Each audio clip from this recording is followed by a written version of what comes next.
এটার অবস্থানটা হলো, এটা তো একটা প্রস্তাব তাদের দিছে, আমরা সবাই বসবো, বসার পরে যে আমাদের ডিসিশন এটা জানাবো।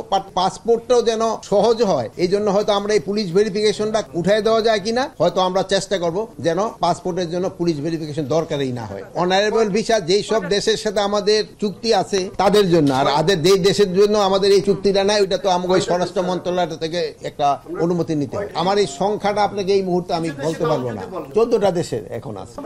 আগে ধরেন যে কারো 40 মিনিট লাগতো, 50 মিনিট লাগতো, 1 ঘন্টা ঊর্ধ্বে 1 ঘন্টা লাগতো, এখন হয়তো এটা 10 মিনিট হয়ে যাবে। এখন খালি সময়টা লাগবে যে টাকাটা ওই সোনালী ব্যাংকে জমা দিয়ে, এখন সোনালী ব্যাংক উনি কতটুকু সময় নেয় আমি দেখে এই মুহূর্তে বলতে পারবো না। আর একটা হলো আপনাকে সুখবর দিচ্ছি যে আমরা এই যে পাসপোর্টটাও যেন সহজ হয়, এই জন্য হয়তো আমরা এই পুলিশ ভেরিফিকেশনটা উঠাই দেওয়া যায় কিনা, বা থাকলেও এটাকে কত সহজ ভাবে করা যায় এই জিনিস ব্যাপারে আমাদের চিন্তা ভাবনা আছে। হয়তো আমরা চেষ্টা করব যেন পাসপোর্টের জন্য পুলিশ ভেরিফিকেশন দরকারই না হয়। এই বলার সাথে সাথে কবে সময় চালু হবে এটা তো বলতে পারবো না, একটু সময় তো দিতে হবে।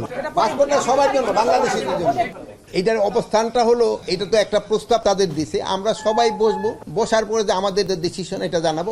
আমরা তো এই যে তাদের এই ইনকোয়ারিটা আমরা তো সবাই তো স্বাগতম জানিয়েছি। এটা আমরা তো এটা সবাই আমাকে সরকারের পক্ষ থেকে তো তাদের এটা ওয়েলকাম করা হয়েছে, তারা একটা ভালো কাজ করছে। তারপরে আমরা বসে আমরা একটা ডিসিশন নেব। যেহেতু আপনারা র্যাবের পোশাক তৈরি করছেন, তার মানে কি র্যাব বিলুপ্ত হচ্ছে না স্যার, এরকম আমরা বলতে পারি?